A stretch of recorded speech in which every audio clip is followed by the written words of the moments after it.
Question number 13. When was the Prophet sallallahu alaihi wasallam born?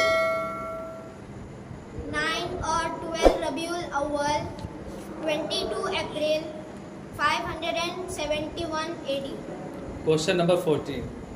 In the house of which person did the Prophet sallallahu alaihi wasallam grow up till the age of 6? Halima Sadiya.